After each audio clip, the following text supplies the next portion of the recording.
Hi, everyone. Thanks for joining another exciting edition of Words, Images, and Worlds. Delighted on this episode to be talking with author Joe Harris. Joe, you've written widely in the world of comics and film, storytelling for some time across multiple types of stories. So glad to have you on the podcast, and thanks for joining. Thank you for having me. I'm very happy to be here. Absolutely, absolutely. Glad to have you. And on this episode, we're talking about a book called Pastime. I've enjoyed reading the issues as they've been released from Mad Cave, and just curious about the creative spark for this story. There's some suspense. There are elements of horror as well as baseball all mingled together. Right. Well, I mean, those are things that I love, sports and horror. And I've wanted to make sports comics forever. I've always aspired to do something, ideally with baseball, for the majority of my career. And there are people that used to tell me don't because they didn't think there was enough of a crossover audience between comics and sports. And I think that's kind of foolish. I think there's plenty Mm. that fall into that net. And but what I was really interested in doing is not just telling a straight sports story, although I did want to make an authentic baseball book in a way that I'm not sure there's been that many of those. I've always wanted to make sports, especially baseball comics. And the love of all of this comes from growing up in a very sports and baseball oriented household. My dad had a tremendous sports memorabilia, autograph, and cards collection. It was crazy. Our basement was a mini Cooperstown. It was a huge collection of autographs, memorabilia, and game used equipment. And I used to go to card shows with him and get autographs. And that's my sort of intro into collecting culture, even before comics. It was eventually that crossover in the same stores that led to me being interested in buying comic books. But initially, that's how I got brought into collecting and collectible culture. And so the spark from it comes from a very early age of watching baseball with my dad, watching the Yankees. Nice. I was going to ask what team you usually watch, so there you go. I think that answers that. Yeah. Unapologetically a Yankee fan. The best combination of horror and baseball that I've read since Stephen King's The Girl Who Loved Tom Gordon, and I Right. also grew up in a baseball loving household and have gone to games with my dad, so there's a lot there that I can relate to as well. Who's your team? Cincinnati Wow. from the way back. Yeah, it's definitely a part of it. And baseball's one of the few sports I actually do kind of understand. So there's that. Curious about, you were talking about writing a sports comic and a baseball comic. What makes comics the ideal space for the story? I'm a comic book writer by trade, and so when I think of things, they sort of progress from that spark of an idea stage if I see them as a comic first, more than likely. And then, maybe if we're so fortunate, it'll go on possibly to do other things for us. But what I think comics first. So that's why comics as much as anything. I've made lots of supernatural fiction in comics, but this was the first time crossing with sports, and I am very gratified.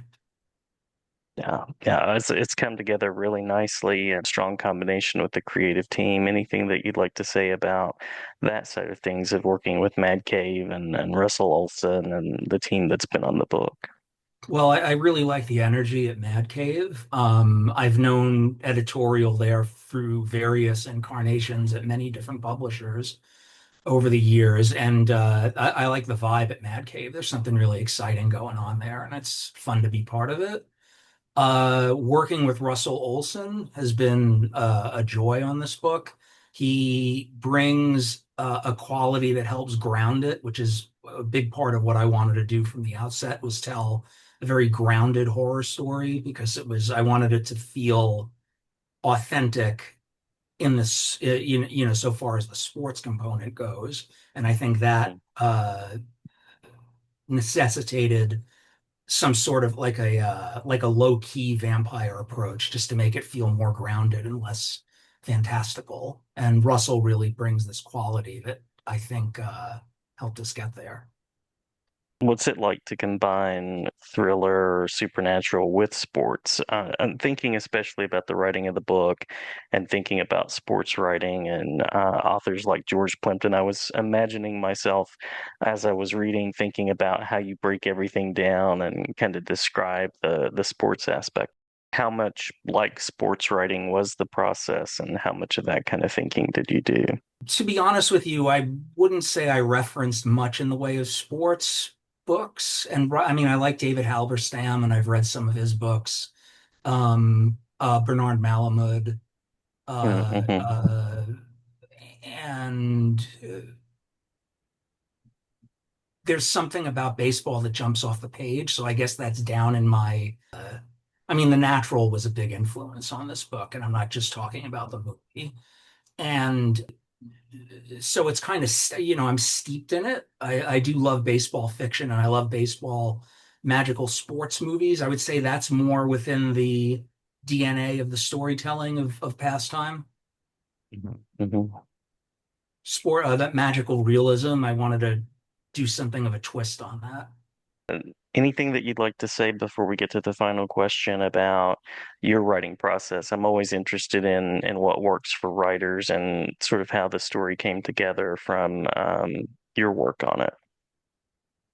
I don't remember where I first got the idea, but I've always thought it was a neat idea that night games are played at night when it's a natural setting for horror. So I think that was probably the initial spark of this. And then suddenly I started thinking about opening it as a period piece and what it might be like if we go back to sort of the pre-golden age of baseball when it was still a dusty game played on fields and lots across America as well as in the big cities, but a lot of people experienced baseball in a field with makeshift equipment and people paid to see it. And so bringing it back to that level made it easier to do something believable, whereas I think if we set it in the present day primarily, it would be a little bit harder to pull off, I thought.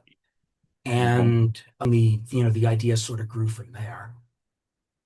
Well, with that, where can people find out more information about the book, about your work in general? Any places that you would point them on that? Yeah, I would point you to my website, which is joeharris.net. And I'm on Facebook at Joe Harris and Blue Sky at Joe Harris, Instagram at Joe Harris NYC. And I would ask who you're rooting for in playoffs, but I'm assuming that's the Yankees. If they get there, it's been a bit of a tough swoon lately. Well, we'll follow that, and certainly glad to share about Pastime. It's an enjoyable read, and love the way the images of both baseball and all of the supernatural horror elements come together. So many thanks for the time and the talk.